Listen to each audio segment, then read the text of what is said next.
अस्सलाम वालेकुम, मैं हूं आबिद अंडलीब। नाजरीन, क्या इमरान खान साहब के ऊपर होने वाले कातलाना हमले के तमाम शवाहिद मिल गए?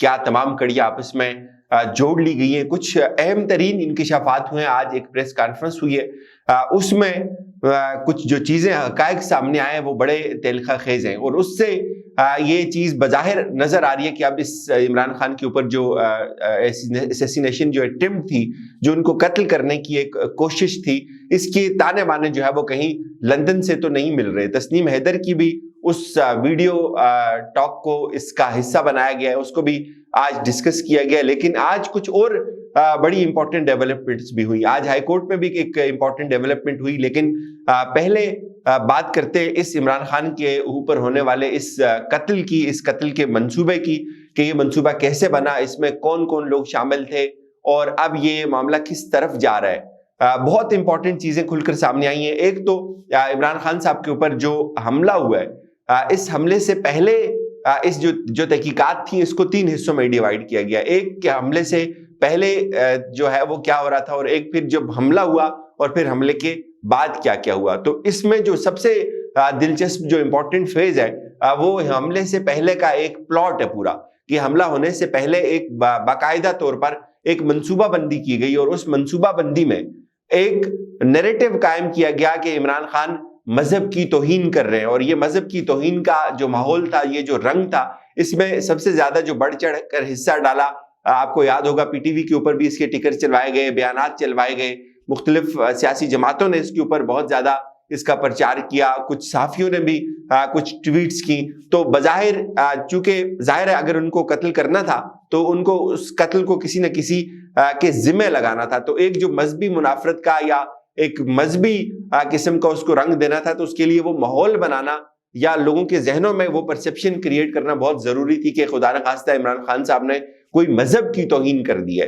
तो अब ये उसका जो फेज है ये बड़ा इंपॉर्टेंट है। इसमें कुछ लोगों को उन्होंने नॉमिनेट भी किया कि कुछ जगहों के ऊपर कहाँ कहाँ कब किसने क्या ट्वीट्स किए, किसने क्या बयानात दिए, और फिर इसमें कुछ सहाफी भी हैं, कुछ सियासतदान भी हैं। फैसल वाडा साहब की अगर आपको बात याद हो, वो भी हैं। फिर वकार सती साहब का नाम आ रहा है, वो ट्विटर के ऊपर काफी एक्टिव होते हैं, उनका नाम भी आ रहा है। लेकिन उस पे उन्होंने कहा जी कि अगर इन लोगों के दामन साफ हैं तो यहाँ बात कर लें। और फिर एक जो तहकीकात का फेज है, ये उस दिन के हवाले से है कि कब कहाँ से गोलियां चली, कितनी गोलियां चली, कितने लोग किस किस गोली से शहीद हुए। तो ये आपको याद होगा कि फैसल वाडा साहब ने, जो सबसे ज्यादा बाखबर साफी हैं, अरशद शरीफ साहब का मामला हो तो फैसल वाडा साहब आकर प्रेस कॉन्फ्रेंस करते हैं, वो ये कहते हैं कि ये उनको मोबाइल नहीं मिलेगा। फिर वो ये कहते हैं कि अरशद शरीफ साहब को पाकिस्तान से मारा गया, और फिर खान साहब के ऊपर लॉन्ग मार्च के ऊपर वो कहते हैं कि ये बहुत बड़ा खूनी लॉन्ग मार्च होगा। तो किसी ने उनसे अभी तक ये नहीं पूछा कि आपको ये किसने बताया था कि ये खूनी लॉन्ग मार्च होगा। उसका उन्होंने जीआईटी में उसको भी तलब किया, लेकिन वो वहां तो गए नहीं है। लेकिन इस पे कुछ जो हकायक हैं बड़े खौफनाक किस्म के, एक जो ब्रिगेडियर रिबासी साहब हैं जो पीटीआई के, उन्होंने उमर सरफराज चीमा साहब के साथ बैठकर एक बात बताई। उन्होंने ये कहा कि जो मुलजम इसमें पकड़ा गया है नवीद, वो हमलावर जो है उसको चूंकि ये एक माहौल बनाया गया था, जिस दिन ये हमला हुआ तो ये फौरी फौरी उसके वीडियो बयानात आए, और उस वीडियो बयानात में, उन तमाम वीडियोस बयानात में भी उसको ये तासर दिया कि ये कोई मजहबी आदमी था और ये उसका इनफरादी वाकया था। तो इसको उन्होंने पोस्टमार्टम किया है। एक तो उन्होंने कहा कि जो पॉलीग्राफिक टेस्ट है, आपको पता है कि पॉलीग्राफिक टेस्ट एक मशीन के जरिए एक टेस्ट कंडक्ट किया जाता है इस तरह के मुलजमों का। लेकिन मुझे हैरत इस बात के ऊपर है कि आपके पास है मुलजम, आपकी कस्टडी में है, और आप उसको फेंटा लगाएं, आप उससे एक एक चीज उगलवा सकते हैं। और पॉलीग्राफिक टेस्ट जरूर ठीक है, एक लेटेस्ट टेक्निक है, लेकिन वो 100% नहीं है। 93% उसके रिजल्ट्स हैं, पूरी दुनिया उसको मानती है, लेकिन वो 100% नहीं। और पॉलीग्राफिक टेस्ट मशीन आपको ये नहीं बता सकती कि इसके साथ दूसरे कौन लोग थे और कब क्या हुआ। आप इसको फेंटी लगाएंगे, ये आपको एक एक चीज बता देगा। और आपने पॉलीग्राफिक टेस्ट के ऊपर इतना ज्यादा इन्हिसार किया, जो कि आपको करना चाहिए, लेकिन उससे ज्यादा आप इससे जो है वो फेस टू फेस इन्वेस्टिगेशन के अंदर सारी चीजें उगलवा सकते हैं। आपने पता नहीं उसको क्यों इतना ज्यादा प्रोटोकॉल दिया हुआ। बड़े और चीजें भी उसके हवाले से आगे मैं आपको बताता हूँ। एक तो वो ये कहते हैं जी कि ये जो रिपोर्ट है 93% इसकी एक्यूरेसी है।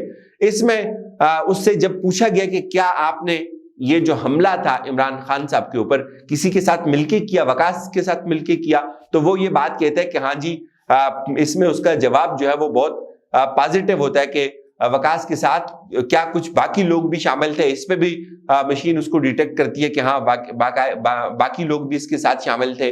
اور پھر اس وقت جو ویڈیو پیغام اس کا جاری ہوا تھا بڑا جلدی میں، اور اس میں یہ اس کا امپریشن آ رہا تھا کہ جیسے یہ کوئی بندہ ہے، یہ آیا اور اس نے پسٹل لے لی کسی سے اور اس نے بڑی ایک اور اسی کے ساتر فائر کر دیا، اور اس کی کوئی تربیت نہیں ہے. تو اس میں یہ چیز بھی اسٹیبلش ہو رہی ہے کہ وہ باقاعدہ تربیت یافتہ تھا، اس نے باقاعدہ اس کی ٹریننگ لی تھی. اور یہ چیز بھی اسٹیبلش ہوئی ہے کہ واڈا صاحب، آپ کو یاد ہوگا، اگین میں کہوں گا، دیکھیں جب آپ اس طرح کا ایک نیریٹو پھینکتے نا مارکیٹ کے اندر، تو پھر ظاہر ہے یا تو وہ صحافیوں کے ذریعے جاتا ہے یا پھر کچھ سیاستدانوں کے ذریعے جاتا ہے.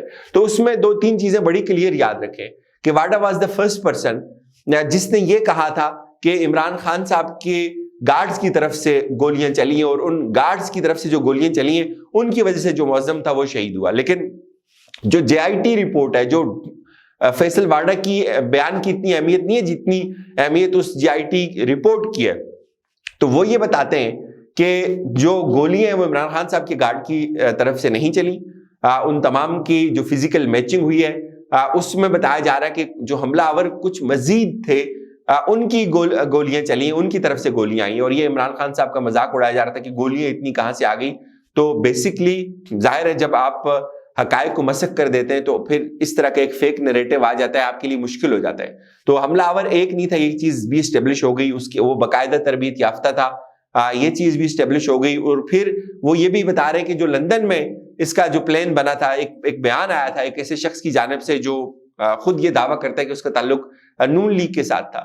تو اس شخص نے بھی جو ہے وہ اقرار کیا تھا، اس کو بھی وہ اس کے ساتھ جوڑ کر دیکھ رہے ہیں کہ یہ خان صاحب کے ساتھ جو واردات ہوئی ہے اس کے تانے بانے اب جو ہے وہ نون لیگ سے تو کہیں نہیں مل رہے. اور لیکن اس میں سب سے زیادہ امپورٹنٹ سوال میرے حساب سے یہ کہ 13 دن یہ جو ملزم تھا اس کو انلیگل ایک حراست میں ایک جگہ کے اوپر رکھا گیا.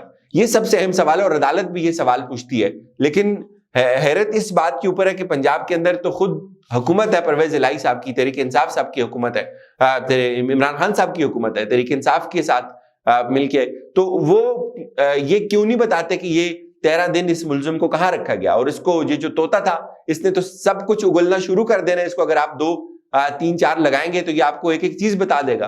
اور پھر اس کو کیوں اتنا پروٹیکٹ کیا جا رہا ہے؟ بہرحال آج ہائی کورٹ میں بھی ایک امپورٹنٹ کیس ہے.